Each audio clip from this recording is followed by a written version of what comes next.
Buen día, la primera entrevista presencial que tenemos en El Despertador. No me diga. Sí, tengo ese privilegio de que estemos sin mascarillas aquí y de manera presencial. De lejos, de lejos pero juntos. Estamos de lejos, pero juntos. Desde que comenzó la pandemia no habíamos hecho una entrevista en el estudio. Qué bien, qué bien. Ya se está familiarizando en otros canales, ¿no? En otros programas. Muchas gracias, presidente, por estar con nosotros. El panorama político en estos días que faltan se ha enrarecido bastante. Hay toda una estrategia, digamos, proveniente del sector oficial particularmente, destinada a, en muchos casos, entorpecer un proceso normal del proceso de las elecciones, de todo lo que tiene que ocurrir. E incluso campañas sucias bastante viscerales, bastante duras. ¿Cree usted que esto es el resultado de una descomposición de las políticas oficiales y sus posibilidades concretas en lo que respecta a permanecer en el aparato del Estado? Mire, yo diría, Andrés, que esto es típico de las campañas electorales en República Dominicana. Ya al final del proceso o de los procesos electorales suelen surgir estas cosas. Yo mismo he sido víctima en distintas oportunidades de eso. Recuerdo una vez que en una campaña ya al final se hace una transmisión como una grabación telefónica donde se imita mi voz, pero como si fuera yo, y descubrimos qué se trataba, nos presentamos al lugar y descubrimos a la persona que lo estaba haciendo. En otras ocasiones se lanzan infamias, se dicen cosas que no son. Yo pienso que se ha convertido en algo como ya típico y tradicional esta fase final de los procesos electorales en que se procura como estrategia la descalificación moral del adversario. Ese es el propósito. Al descalificarlo moralmente, pues lo afecta políticamente, procurando disminuir su caudal de votación. Eso es muy típico de los finales de los procesos electorales en República Dominicana. ¿Qué impacto puede tener en los días finales, por ejemplo, faltando una semana, todo este tipo del estropicio, ¿no? De las campañas, de las presentaciones, de figuras y todo esto? Usted que tiene experiencia en estos asuntos, ¿cómo puede impactar en los votantes? Mire, generalmente lo que provoca es el morbo. O sea, es un tema de bueno, pero te fijaste, oíste tal cosa, el comentario. Pero yo pienso que los electores tienen ya su decisión tomada. Hay un voto duro de cada partido, no importa lo que se diga, ya hay un voto duro que no va a cambiar. Hay un voto que es oscilante, está atento, un voto suave, no un voto débil, que depende. Pero el grueso de la población ya tiene su preferencia establecida. Por tanto, no creo que eso influya tanto, al menos que se trate de una verdad tan contundente, una cosa que estremezca la conciencia nacional, ya podría ser, ¿verdad? Pero generalmente lo que se procura es eso, la descalificación moral, crear el morbo, crear la incertidumbre, pero la votación, el que la tiene, pues ya está.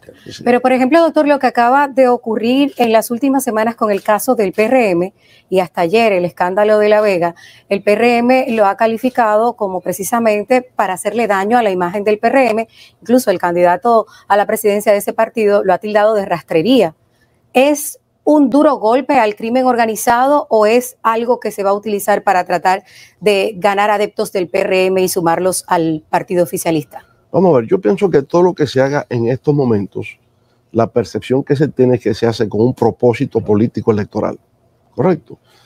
No favorece el timing para establecer la veracidad. Pero si el hecho es cierto, no importa.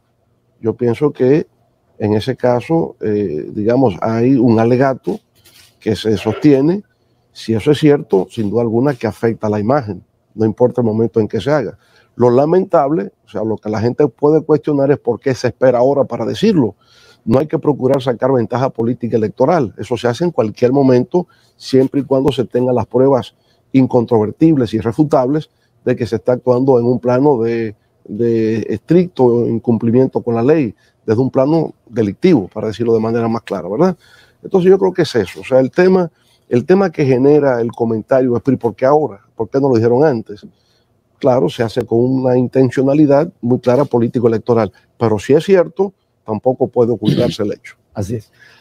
Presidente, una visión hipotética de un escenario en el que el Partido de la Liberación Dominicana pierde las elecciones. ¿Qué ¿Qué podría pasar hacia adentro de la estructura dirigencial de ese partido en esas condiciones, tomando en cuenta todo lo que ha ocurrido desde el intento de modificación a la Constitución de la República, pasando por una infinidad de acontecimientos políticos y sociales que han dividido ese partido, que lo han disminuido y que lo colocan, a pesar de tener todo el poder del aparato del Estado, en una situación de desventaja en el proceso electoral, porque el PLD siempre había ido con mucha gabela a su favor y ahora tiene situaciones especiales. ¿Qué ocurriría para esa dirigencia hacia adentro del PLD en el escenario de que pierdan las elecciones? Yo diría lo siguiente, Andrés. Un año atrás, junio del 2019, todas las proyecciones indicaban que el PLD ganaba cómodamente las elecciones con un piso de 57%. O sea, no cabe dudas. ¿Qué ha podido haber pasado en los últimos 12 meses para que el escenario haya cambiado? Bueno, primero, PLD con 57% de intención de votos un año atrás. El PRM estaba congelado en lo que había obtenido en las elecciones del 2016. 34-35% de intención de votos. Ese era el panorama. Hasta la unidad de inteligencia de The Economist nos daba ganadores, ¿no? Ahora, lo que va a ocurrir es que hubo un intento por modificar por segunda vez consecutiva la Constitución de la República y hacer viable un proyecto de reelección. Eso ya no era posible. No podíamos aceptarlo. Yo no lo aceptaba desde la primera vez, en razón de que siempre he sido partidario de respetar lo estipulado por la Constitución. Yo he repetido múltiples veces, el pueblo lo conoce, en 2 ocasiones a mí se me hizo la oferta de modificar la Constitución para ir a un proyecto de reelección y lo rechacé. La última vez, 29 de 31 senadores fueron al Palacio Nacional a hablarme del tema y yo lo rechacé. Por tanto, digamos, cuando me oponía en el PLD desde el 2015, yo tenía una autoridad moral para hacerlo, porque yo había actuado conforme, digamos, a los preceptos constitucionales. Bueno, entonces aquí una segunda vez se hizo resistencia, no pudo pasar. Vamos entonces a las primarias del PLD, primarias abiertas, pero ya hubo todo un debate sobre la ley de partidos. Ya se había planteado que un proyecto de primarias abiertas y simultáneas era inconstitucional en la República Dominicana porque la Suprema Corte de Justicia, actuando en función de Corte Constitucional, había declarado la nulidad de esa ley en el año 2005. Si hay una declaratoria de nulidad por inconstitucionalidad, eso es vinculante a todos los órganos del Estado. No se podía plantear, pero se insistió. Y al final terminamos con la única ley de partidos donde usted tiene primarias abiertas, primarias cerradas, por aclamación, por convención de militantes, por aplauso, en fin. Eso no existe en ninguna parte del mundo y ocurrió en ese momento. Vienen las primarias del PLD entonces. Todas las encuestas indicaban que yo ganaba mucho a poco. Ustedes mencionaban ahorita en su comentario los 39 contratos de grado a grado que se dieron y que generaron 11.500 millones de pesos. Bueno, lo que le quitaron a los ingenieros se utilizó en esas primarias con la finalidad de revertir la situación. Eso fue así. Y ya cuando vamos al proceso comicial como tal, bueno, había un programa de software que yo denuncié que no se había hecho la auditoría técnica del lugar a los fines de ser utilizado en el voto automático, el voto electrónico, el voto automatizado. Resultó tal como había dicho, ¿no? Hubo una manipulación de la data y una adulteración de resultados. Cuando ya no se podía, digamos, evitar nuestro triunfo, a las 6:30 de la tarde hay un segundo intento y entonces se trasladan a las provincias del sur. Y ahí se da una situación donde no ganó una mesa más. Y el proceso que estaba programado para terminar a las 6 de la tarde terminó a las 2 de la madrugada, sin que la Junta dijese absolutamente nada. Entonces, eso provocó la ruptura en el PLD, provocó la fragmentación porque para mí ya se trataba de una cuestión de honor, una cuestión de dignidad, no podía ser otra cosa. Ese hecho provocó una burbuja en favor del partido opositor, en favor del PRM, que se ha situado en esta campaña electoral post-fractura del PLD entre un 40 a un 45-46%. Eso ha sido el escenario en que el partido PRM se ha movido durante esta campaña electoral. Pero es un 10% que se traslada automáticamente como consecuencia de la división interna del PLD. Bueno, vamos avanzando ¿verdad? Y por vez primera, como usted ha dicho, el PLD entra a un proceso electoral sin estar por encima del 50%, que desde el 2004 ha estado por encima del 50%. Es más, yo siempre he dicho que es el partido más exitoso en la historia política electoral de República Dominicana, porque ha ganado en línea 6 elecciones presidenciales, congresuales y municipales por encima del 50%. No es que gane, es que es por encima del 50%. Y eso es algo que ningún partido había logrado en la historia de la República Dominicana. Ahora, por vez primera, en estos últimos 16 años, se encuentra con que no es así. Y básicamente se debe al hecho de que un sector dentro del PLD apostó a que el poder no tiene límites y a que el dinero lo resuelve todo. Y ahora nos encontramos en esta situación. Una situación complicada que en caso de producirse una derrota, como usted apunta, como usted pregunta, en el PLD o en cualquier partido que tenga opción de poder cuando se pierde, se produce una crisis interna, siempre. O sea, al final se sale el índice acusador por qué se perdió y quién es el responsable.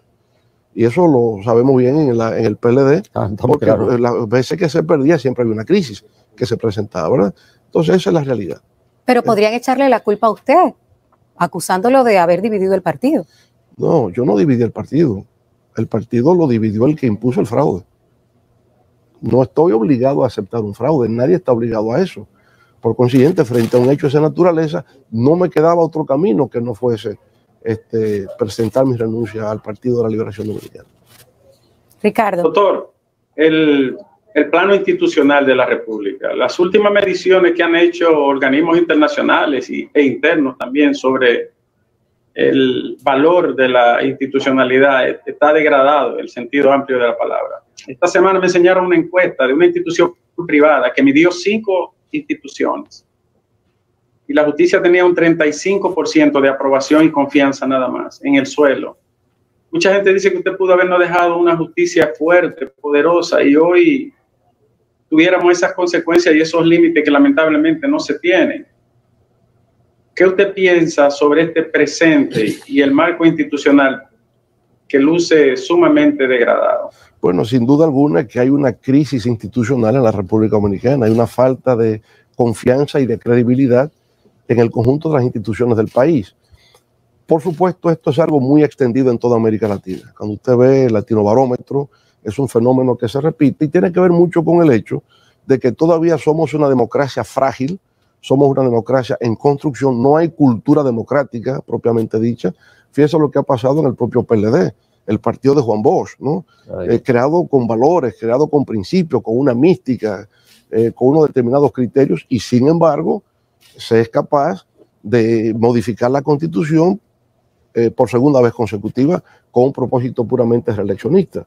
Pero es en todo, digamos, en que todo se puede, todo es posible, solo basta que yo tenga el deseo. Entonces hay un desorden, hay un caos, hay una falta de autoridad, y eso se refleja en lo que la población percibe como crisis institucional democrática en la República Dominicana. Doctor, a propósito del tema de la justicia, en un gobierno suyo, ¿estaría dispuesto a llegar hasta el fondo con la investigación de Odebrecht, como lo hicieron en Perú, que fiscales viajaron a Brasil para develar la identidad de los codinomes, de esos seudónimos, de esos apodos, tomando en cuenta que aquí en República Dominicana el Consorcio Internacional de Periodistas, aquí representado por el informe con Alicia Ortega, develó al menos 35 apodos? Rosa, el hecho de que a un candidato presidencial se le pueda hacer una pregunta como esa, el hecho de que sea presidente y se me pregunte algo parecido, es parte de la crisis que tenemos, porque se supone que eso es competencia del Poder Judicial y que el Poder Judicial, de acuerdo con la Constitución y de acuerdo con la ley de carrera judicial, es independiente. O sea, la independencia funcional existe en la Constitución y existe en la ley orgánica de la carrera judicial. Por tanto, a ellos les compete, es que lo asuman, que lo hagan. Y si sienten alguna restricción por parte del Poder Ejecutivo, que lo denuncien y digan, no podemos hacer esta investigación, simple y llanamente porque el presidente de la República está interfiriendo en la investigación, y usted verá cómo el país reacciona. Pero, presidente, eso es declamatorio, porque y si el Procurador General de la República depende, incluso umbilicalmente, desde el punto de vista político, del presidente de la República. Eso, digamos, es parte del sistema institucional democrático de cualquier país del mundo. Quien designa al procurador general es el presidente de la República. Porque extrañamente a veces se cree que el procurador es parte del poder judicial. No, el procurador es parte del poder ejecutivo, es parte de la rama ejecutiva. Y eso así en todas partes.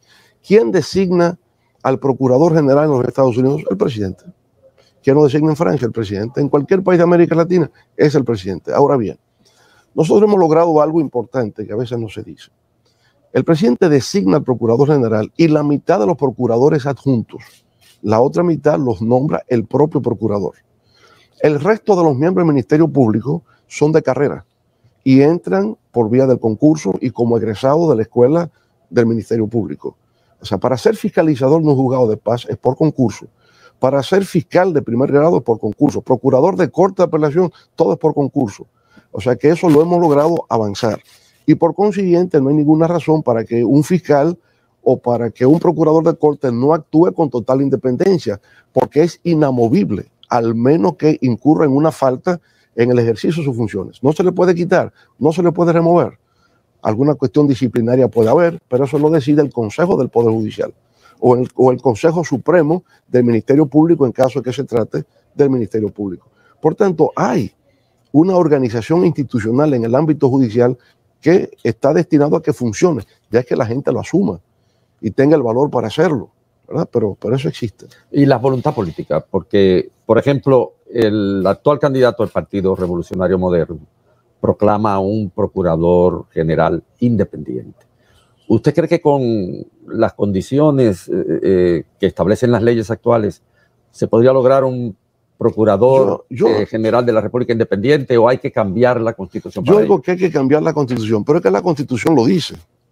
No hay que cambiarla para que diga lo que ya dice. Y el Estatuto del Ministerio Público y la Ley de Carrera Judicial establecen la independencia de los jueces. No hay que decir que yo voy a tener un juez independiente. La ley lo dice, es que lo asuma y crear las condiciones para que lo asuma como tal. Es decir, aquí ha habido dos reformas constitucionales que han dejado el tema claro. La Constitución de 1994, cuando se presentó la crisis electoral PRD Partido Reformista, se produjo una reforma constitucional que logró un gran avance en el sentido de que la designación de todos los jueces dependía del Senado de la República. Era así.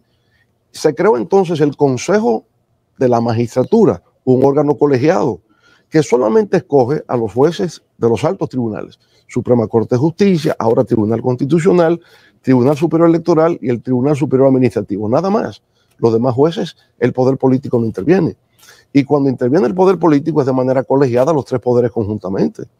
El Ejecutivo, el Judicial y el Legislativo, con la representación de la oposición. Porque si tengo el presidente del Senado de un partido, el senador que participa en el colegio es de un partido opositor. De manera que hemos logrado la institucionalidad óptima, diría yo, para que las cosas funcionen bien. Ya es un tema de tradición, es un tema de cultura, es un tema de hábito, pero la opinión pública ahí puede ejercer su papel, presionando para que las cosas se hagan correctamente. Pero no hay que cambiar la Constitución, no hay que hacer una nueva ley, ya eso está, es que se asuma. Doctor, usted sabe tanto como nosotros que en principio la ley puede describir y al final la voluntad termina imponiendo su deseo. Cuando la política entra por las puertas de los tribunales, la justicia sale corriendo por la ventana, decía un jurista. Le pregunta a alguien la garantía que tendrían los empleados del gobierno en caso de que usted resultara ganador. ¿Qué garantía tendrían para su estabilidad laboral? Mire, y si usted llegaría a algún acuerdo en caso de que no calificara en la segunda ronda con el PLD, si llegaría a algún acuerdo para una segunda vuelta. Volvemos. En el caso de los empleados públicos, existe la Ley de Función Pública. Y la Ley de Función Pública ya establece, digamos, la carrera del funcionario público. Porque un partido nuevo llegue, no puede cancelar a los que están allí. Ya son de carrera. Eso tiene que ser respetado. Y en caso de irrespetarse, entonces hay unas prestaciones que el Estado tiene que cumplir.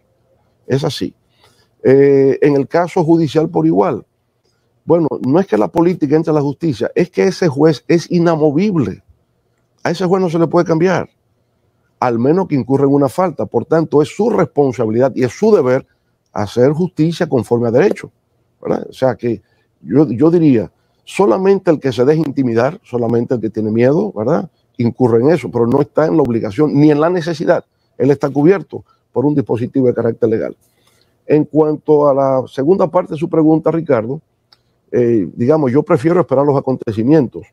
De quién va a apoyar, bueno, también nosotros podemos pensar si nos apoyan a nosotros, porque podemos clasificar perfectamente para una segunda vuelta. Lo que yo he estado viendo en estos últimos días es realmente un vuelco de la población hacia la fuerza del pueblo. Lo que ocurre es que esto ha sido una campaña muy atípica. Es una campaña en la que los candidatos no tienen la posibilidad de entrar en relación física directa con los votantes, resulta difícil hacer una campaña. Pero en las últimas 3 semanas y media hemos podido hacerlo. Hemos estado en relación, en contacto, y lo que estoy sintiendo realmente es una adherencia hacia la fuerza del pueblo. Yo, por ejemplo, ayer estuve en San Juan de la Maguana, estuve en Asua. Mire, cayó un aguacero torrencial y la gente ni se movió. Y eran multitudes que se aglomeraban para apoyar la candidatura de la fuerza del pueblo. Yo pasé a las 11 de la noche por Baní y aún me estaban esperando. Es decir, una cosa realmente impresionante. El domingo, en los barrios de la capital, de la parte norte, el 24 de abril, Capotillo, yo quisiera que ustedes hubieran visto lo que estaba ocurriendo. Un partido con solo 8 meses de haberse fundado y la gente ya perfectamente identificado. De manera pues que yo no creo que todavía podamos decir exactamente cómo será la situación para el próximo domingo. Nos sentimos esperanzados de recibir un gran respaldo de la población dominicana para clasificar una segunda vuelta electoral. Y yo les digo que si la fuerza del pueblo clasifica para una segunda vuelta electoral, ganamos las elecciones. Por una razón sencilla, porque se logra recomponer el voto PLDista que quedó fragmentado con la división de octubre del año pasado. Doctor, pero las mediciones que gozan de mayor privilegio y credibilidad en República Dominicana, las 3 principales encuestas, indican que usted está en un tercer lugar. Siempre ha salido triunfante, pero el escenario actual dista bastante de los resultados anteriores en su carrera política. Sí, insisto en el carácter atípico de este proceso electoral. Las encuestas se estaban haciendo por vía telefónica, por tanto hay un sesgo en eso. En segundo lugar, hay lo que una gran politóloga alemana, ¿no?, llamada Elisabeth Noel Neumann, llamaba la espiral del silencio. Cuando la gente siente temor en poder expresarse libremente porque va a perder su empleo, porque van a quitar el seguro de salud, no se expresa claramente. Eso ha estado ocurriendo con miembros del PLD que están en el gobierno, que simpatizan por la fuerza del pueblo, pero no se atreven a expresarlo directamente. Y en tercer lugar, diría, siempre tener cuidado con las encuestas, aún las más prestigiosas. Gallup tiene un prestigio internacional. Sin embargo, la Gallup ha fallado, la Gallup no es infalible. Les cuento que en el 1948, la Gallup pronosticaba en los Estados Unidos que Thomas Dewey, candidato del Partido Republicano, le ganaba a Harry Truman. Llegó a pronosticar que Dewey le ganaba a Harry Truman, lo que motivó que un gran periódico norteamericano, el Chicago Daily Tribune, publicase en primera plana la noche de las elecciones: Dewey venció a Truman. Usted recuerda la famosa foto donde aparece Truman con el periódico, Dewey lo había vencido, y al día siguiente se vio que Harry Truman había ganado las elecciones. Falló Gallup. Gallup había pronosticado que Dewey le ganaba a Truman. 1976, la Gallup pronosticó que Gerald Ford le ganaba a Jimmy Carter. Carter ganó, la Gallup falló. Pero hace muchos años de eso. No importa, es la historia. Más recientemente, 2012, la Gallup pronosticó que Mitt Romney le ganaba a Barack Obama. Obama le ganó a Mitt Romney. La Gallup falló. Por consiguiente, tiene prestigio, pero no es infalible. Así es. Presidente, en el discurso que hizo ante el comité político el presidente de la República, él señalaba que aunque fuera la correlación de fuerza actual que permanece en el Senado, ellos deberían sacar en las elecciones.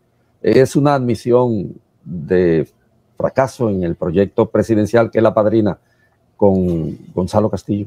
Mire, obviamente que tienen que darse cuenta que el escenario es distinto a lo que anteriormente había tenido el PLD. Es que el PLD ganaba cómodamente en primera vuelta y se proyectaba inmediatamente. Hoy día no es así. Y está por debajo. O sea, Luis Abinader ha estado liderando las encuestas. No cabe dudas. Desde que se produjo la división, Abinader de manera consistente ha liderado las encuestas. En las mediciones nuestras nunca ha pasado del 50%, nunca. La previsión nuestra es que habrá segunda vuelta. Y ahí yo le he dicho varias veces, donde hay 3 fuerzas y las 3 fuerzas pasan de un doble dígito, o sea, lo más probable es que se produzca una segunda vuelta. Lo extraño sería que no. Todo me indica que habrá segunda vuelta electoral al día de hoy. Y naturalmente, si nosotros clasificamos, insisto, podemos recomponer el voto PLDista. Yo no creo que si es el candidato del partido oficial el que va a la segunda vuelta pueda recomponer ese voto PLDista. No lo creo. Doctor, hay una entrevista suya que se ha hecho hasta viral, donde usted hace un análisis muy breve, neurolingüístico del candidato del PLD. ¿Qué le lleva a esa conclusión de ese enfoque cognitivo que usted hace sobre las condiciones del candidato oficialista?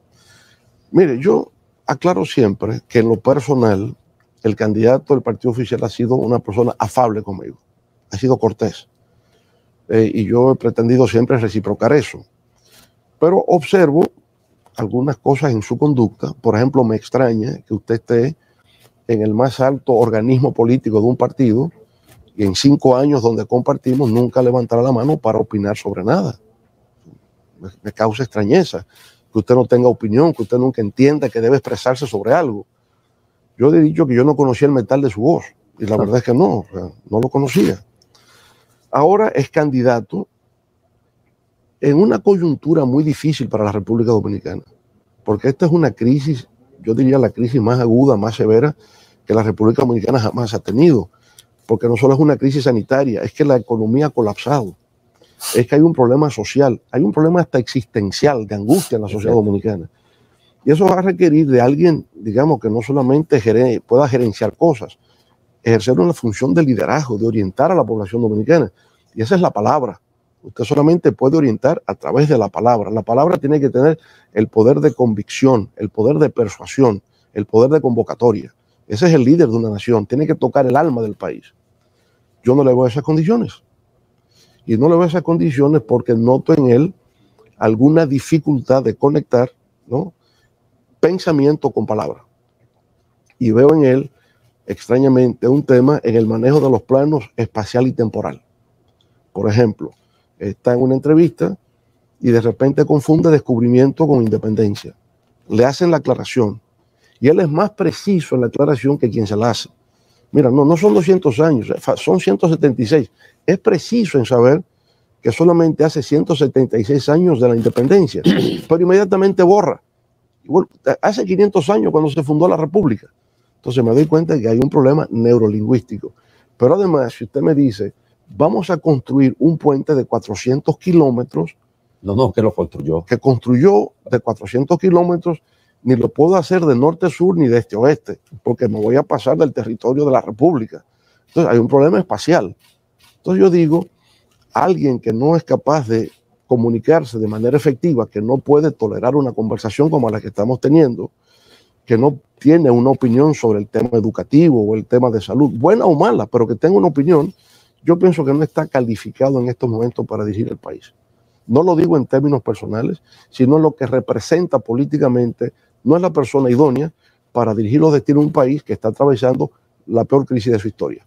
Bueno, pero las ofertas que él hace de ganar la presidencia en medio de esta crisis que nos ha asumido la pandemia son muchas. Vamos a ver el video para que usted me diga qué opina de esta oferta en particular que hace Gonzalo Castillo de alzarse con la banda presidencial.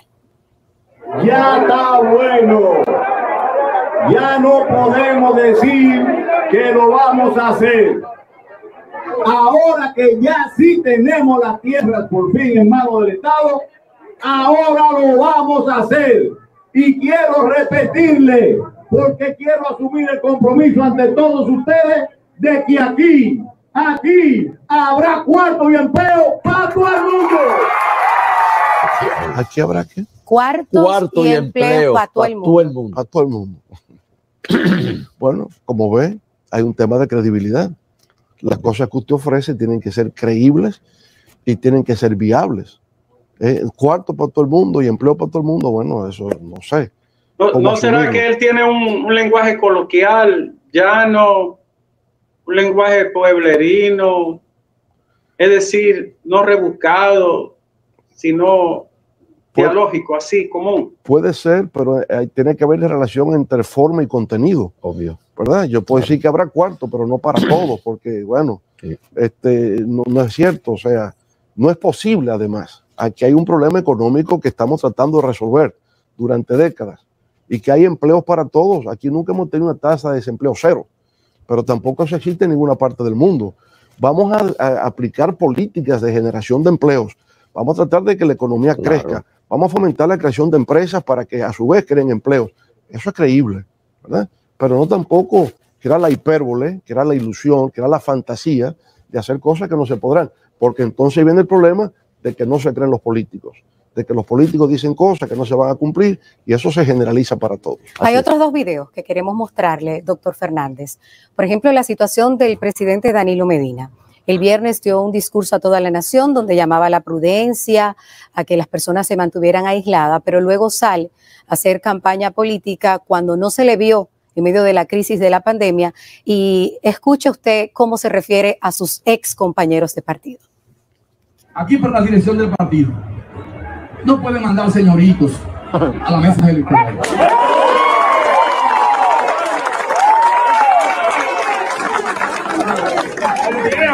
El que no tenga valor para defender su voto, que no vaya. ¿Usted prefiere que un dirigente porque su hijo se gane 5 o 6 mil pesos lo mande como delegado? No, señor. Ahí lo que está en juego no tiene precio. Entonces, dos cosas para ser delegado de mesa: formación, capacidad, que conozcan, que se sepan expresar, pero sobre todo que tengan agallas, que tengan valor.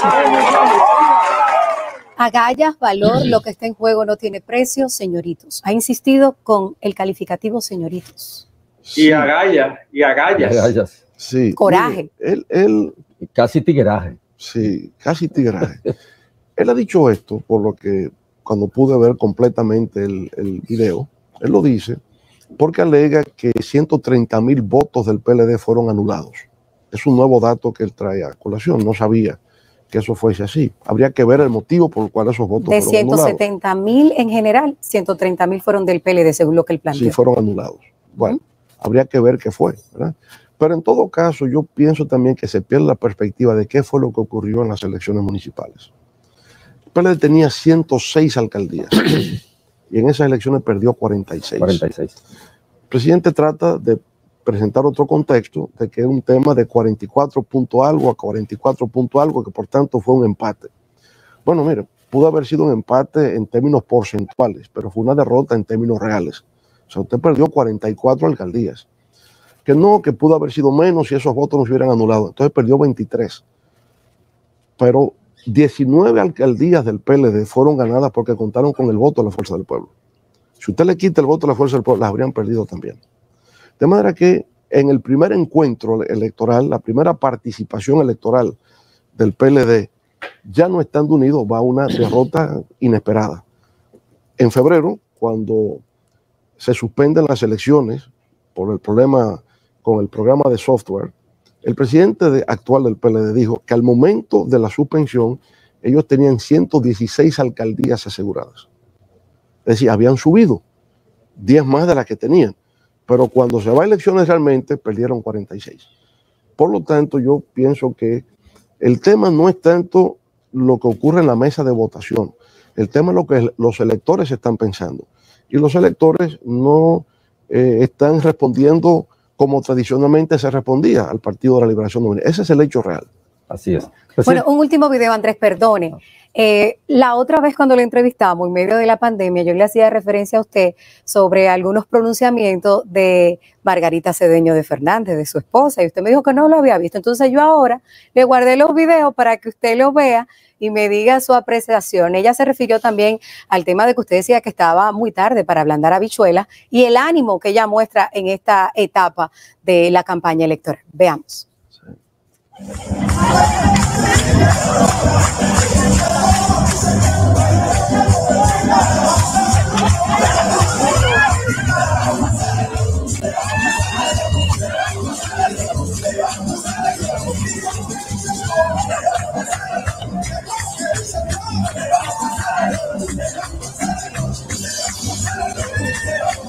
Si alguien sabe de ablandar habichuelas, soy yo, así que no, todavía estamos bien a tiempo. Además, lo mejor es que se la va a comer bien guisadita y calientica cuando venga en la segunda vuelta o desde la primera vuelta a apoyar a su partido.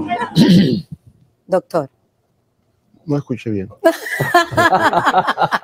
pero la doctora siempre le responde a usted y usted nunca se refiere a ella. Y siempre cuenta que usted va a terminar apoyando su partido. Parece que ustedes han hablado algo. Yo no puedo responderle porque yo soy candidato presidencial y ella es candidata vicepresidencial. Por lo tanto, yo tengo que estar a mi nivel. Son contendientes. Ay, Dios mío, doctor. Aunque no sea al mismo nivel. Presidente, yo le respondo al candidato presidencial, no a la candidata vicepresidencial, no puedo hacerlo. Pero ella se refiere a usted, doctor, y siempre lo hace. Sí, bueno, pues muchas gracias por eso. Yo no veo nada malo a ese baile, no, Rosa. Ricardo está diciendo algo, Andrés. Repita, Ricardo. Sí, Ricardo. No le veo nada malo a ese baile. La política dominicana es así, algo carnavalesca, ¿no? Sí. Suelta.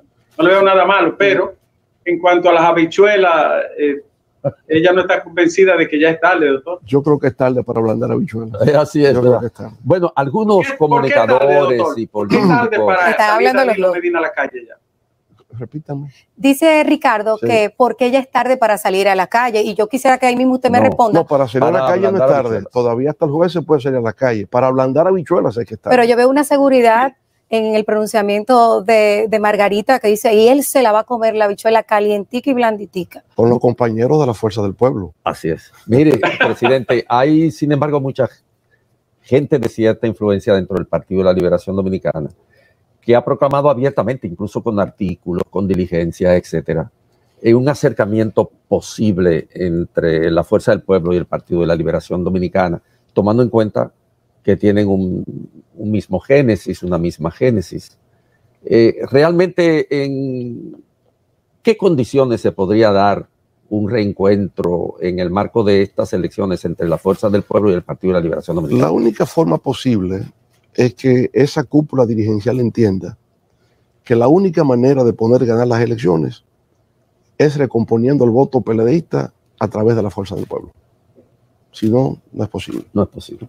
Dentro de esa gente, doctor, hay personas que antes hasta lo minimizaban y lo desconsideraron, y ahora veo que le tiran piropos a propósito. Como usted ve, los tiempos cambian. Y las circunstancias. Cosas veredes, Sancho. Cosas veredes. Doctor, el tema del estilo que ha impuesto el coronavirus para hacer política cambió desde el fin de semana.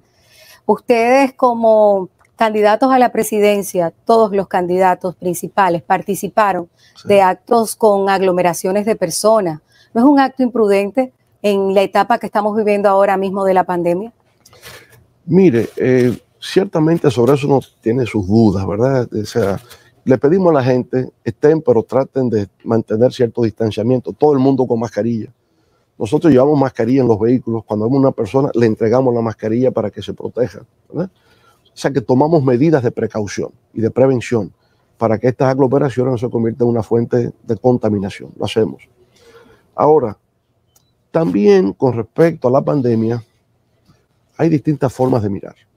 Yo pienso que hoy, 3 meses después de haberse iniciado, conocemos más de lo que se trata. Y por tanto sabemos que no es letal por necesidad. Sabemos que hay protocolos de tratamiento que han permitido la recuperación. Incluso en casos graves, severos, se ha logrado la recuperación de personas. El número de personas contaminadas o contagiadas va en aumento, pero como Ricardo lo apuntaba hace un instante, también se debe que ahora se aplican más las pruebas de diagnóstico, que debe haberse hecho desde el principio para tener el perfil epidemiológico del país. Por lo tanto, yo diría, hay una evolución en todo esto, donde por supuesto tener mucho cuidado por el hecho de que estamos viendo que en la misma China, después de 50 días sin un solo caso, se han presentado nuevos casos y han tenido que cerrar parcialmente algunas ciudades de China. Estamos viendo que en Alemania ha habido un rebrote, que Chile, que se veía en principio que estaba tomando medidas adecuadas, ha habido un rebrote. En 18 ciudades norteamericanas, incluyendo en Texas, en Nevada, ha habido un rebrote. En Nueva York disminuye, ya no es el epicentro, pero aparece por otros lugares. Por consiguiente, es algo que todavía mantiene a todos en la incertidumbre. Y no es bueno creer que ya esto pasó. y por lo tanto sí hay un cierto nivel de riesgo en lo que se está haciendo, pero procuramos que todas las personas estén protegidas y que mantengan hasta donde nos resulta posible ese distanciamiento físico que es imprescindible para evitar los contagios. Ayer ustedes denunciaron a través del delegado de su partido ante la Junta Central Electoral que había visto algún inconveniente con el tema de estar físicamente cuando estaban con la impresión de las boletas o el embalaje de las boletas. Si nos puede explicar, porque la Junta aclaró y dijo que no hubo ningún inconveniente. Bueno, que se esclareciera el tema del protocolo de seguridad, de bioseguridad, ¿no?, que se vaya a utilizar. Ese es el tema que hemos estado planteando. Y por otra parte, él planteó, nuestro delegado, el compañero Manuel Crespo, el tema de personas que han sido dislocadas respecto del lugar donde tienen que ejercer el voto, que me parece que fue lo más importante. Que la Junta haga una auditoría al padrón para poder determinar si el número de personas que están siendo dislocadas de su lugar natural o tradicional de votación es en número significativo. Y me parece que es importante para que no se produzcan problemas el día de las elecciones, que es el próximo domingo. Presidente, en un escenario en el que usted ganó las elecciones ya, tomando en cuenta que esta es una crisis no solo sanitaria, sí, aquí hay una perspectiva de crisis económica y social enorme, muy concreta, analizada desde casi todos los puntos de vista. ¿Cuáles serían las medidas que usted tomaría de inmediato para paliar una situación semejante? Yo siempre he dicho que hay que combinar lo nacional con lo global. O sea, hoy día el Estado dominicano no está en capacidad de dar una solución definitiva al problema nacional. Tiene que ser combinado con una solución de carácter global. Fíjense que en Europa, la Unión Europea creó un Fondo Europeo de Solidaridad y Cooperación, porque España por sí misma no puede resolverlo, Francia por sí misma no puede resolverlo. Estados Unidos es el único país que es capaz de tener 5 trillones de dólares y colocarlo en el mercado. Entonces aquí no podemos. Hay medidas que hemos adoptado, medidas monetarias, medidas fiscales, de generar liquidez al sistema bancario, facilitar el crédito a las empresas para que puedan reactivarse. Pero el problema es que no hay reactivación plena hasta que el tema de la pandemia no está definitivamente controlado. O sea, la economía está dependiendo de la situación sanitaria. Porque como tal, la economía no tendría problemas si los restaurantes abriesen, si los hoteles estuviesen de nuevo funcionando y los turistas viniesen. El tema es que no se puede por la pandemia. Por consiguiente, hay una doble dependencia. La dependencia de lo sanitario y la dependencia también de cómo globalmente se va a reaccionar frente a los casos nacionales que incluye a la República Dominicana. Yo estimo que el Fondo Monetario Internacional, Banco Mundial, el BID, tendrá un paquete financiero para generar recursos frescos para la República Dominicana. Apoyo a balanza de pagos para que no se vaya a devaluar el peso de forma tal que se produzca una hiperinflación con estancamiento, que sería la más grave situación posible. Entonces yo gradualmente entiendo que llegaremos a final de año. O sea, todavía la segunda mitad del año es un proceso gradual, lento de recuperación. Podemos hablar a partir de enero del año 2021, cuando ya las cosas empezarán a funcionar normalmente y donde esperemos que ya se tenga la vacuna. Ya en el Reino Unido se está avanzando y ya va a prueba humana, se va a someter a la vacuna y ya a partir de ahí la pandemia controlada se reactiva y volvemos a una situación de normalidad. Doctor, usted hace un enfoque bien sintético, resumido, pero lo cierto es que el cóctel que tiene la economía dominicana es delicadísimo y muestra también la fragilidad de un modelo que nosotros veíamos crecer y crecer, pero tiene muchísima gente asistida. Hay 6 millones de seres humanos bajo asistencia del Estado en condiciones de pobreza, de calamidad. Y entonces tenemos una caída de los ingresos. The Economist proyecta un 6.2 del PIB, caída del turismo y de las remesas y también de los ingresos internos. Es un panorama sumamente delicado, doctor. Se necesita mucha frialdad y sosiego, transparencia también. Sí. El tema del endeudamiento es preocupante. Estamos sobre el 52, 53, sin lo que ha ocurrido en esta pandemia, del PIB. Sí, un panorama realmente sombrío y devastador. Es lo que tenemos por delante y todavía con incertidumbre. Pero no es solo República Dominicana, insisto, este no es un caso de una crisis nacional. América Latina va a tener una caída de menos 6,5%. Europa menos 8,5%. Es el mundo. China, que durante años estuvo creciendo un 12% anual, va a crecer un 2%. De manera que estamos ante una catástrofe de carácter mundial. República Dominicana no escapa a eso. Y vuelvo a insistir que no hay una solución estrictamente nacional, tiene que haber una solución que se vincule con lo global. Por tanto, el G20, el G7 están planteando el tema de un fondo global de cooperación y solidaridad que tiene que producirse, porque al ser una economía mundial altamente integrada e interdependiente, un país no sale a flote sin que los demás hoy día también puedan gane quien gane, presidente, ¿habrá la obligatoriedad de una convocatoria a la unidad nacional? Sin duda. De los partidos. Absolutamente. En el caso nuestro convocaríamos a un gobierno de unidad nacional. Aquí tenemos que incluir a todos los sectores a que seamos parte de la solución de esta crisis. No podemos ser sectarios o pretender llevarnos las credenciales de que fuimos los que resolvimos la crisis. Eso no. Aquí es una crisis de verdad que nunca antes habíamos tenido nada parecido en el mundo. Y por lo tanto va a requerir del esfuerzo de todos para poder superarla. Doctor, finalmente, porque sabemos que usted tiene otro compromiso, ¿usted qué opina con relación al papel de la Junta Central Electoral y de también la Procuraduría Fiscal Electoral sobre algunos delitos e irregularidades que se han dado en la campaña, que no han sido todavía, no han recibido ningún tipo de consecuencia? Y si usted va el domingo confiado a ese torneo electoral en el papel que va a jugar la Junta con relación a la democracia. Mire, yo siempre tengo confianza en el pueblo dominicano. Cuando las cosas no se hacen correctamente, el pueblo reacciona y obliga a que se hagan correctamente. Esa ha sido la historia de este país. Yo quiero confiar de que la Junta Central Electoral estará a la altura de las expectativas que el pueblo dominicano tiene y que efectivamente los resultados que se puedan dar sean la genuina expresión de la voluntad popular. Confío en que eso pueda ser así, ¿verdad? Y por lo tanto, simplemente hay que trabajar, en el caso nuestro, es trabajar para que nuestros electores vayan a votar, que lo hagan temprano, ¿verdad? Y que entonces nos sentemos a esperar resultados que se correspondan con lo que es este deseo, esta voluntad que tiene el pueblo dominicano. Y frente a los delitos electorales, ¿a firmar el pacto de aceptación de los resultados que están proponiendo algunas organizaciones? Un pacto de aceptación de los resultados. Mire, yo pienso que cuando se habla de eso es como volver a entender que el país tiene una crisis institucional. Porque en ninguna parte del mundo, o sea, usted no ve que en Estados Unidos hacen elecciones que firmen un pacto y aceptan los resultados. O en España o en Francia, ¿no? Se entiende que hay que aceptar los resultados.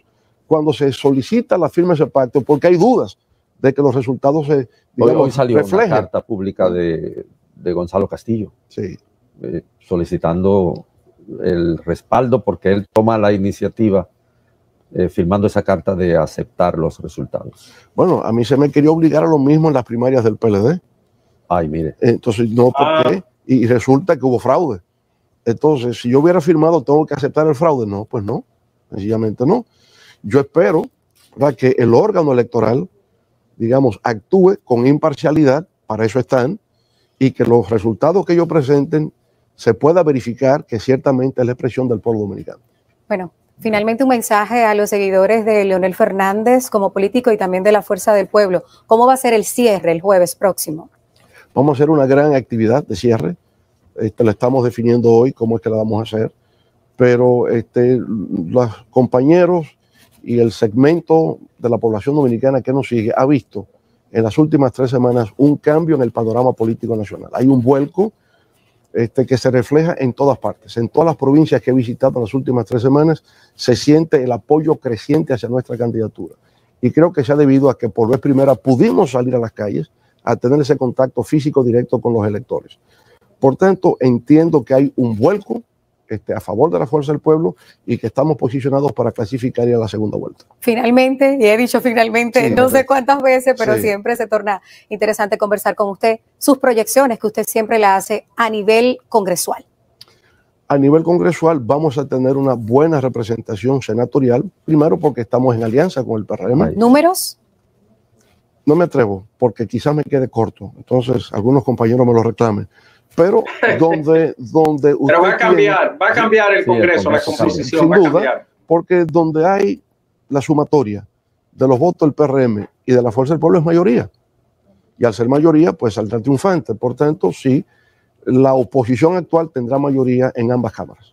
Bueno. Muchísimas gracias, doctor. Muchas gracias. Gracias a ustedes por su amabilidad. Gracias a usted por estar nuevamente en El Despertador. Si gana o pierde, doctor, yo espero que siga accediendo a nuestras invitaciones al programa. Ya yo tenía un compromiso con Andrés, fue hacer una entrevista de tipo cultural. Sí. Gracias al doctor Leonel Fernández por estar con nosotros en la entrevista central del Despertador de este martes. Vamos a conversar durante la semana con los candidatos a la presidencia por diferentes partidos políticos. Qué bueno que pudimos iniciar con quien ha sido presidente en 3 ocasiones de la República y que también ha formado un partido político aparte después de presidir el PLD y que ha revolteado todo el escenario en los últimos meses y en el último año, haciendo hasta oposición dentro de su mismo partido. Así es. Gracias, doctor Fernández, por estar con nosotros. Gracias. Momento de una pausa. Sí, va a haber cumpleaños hoy en solo minutos.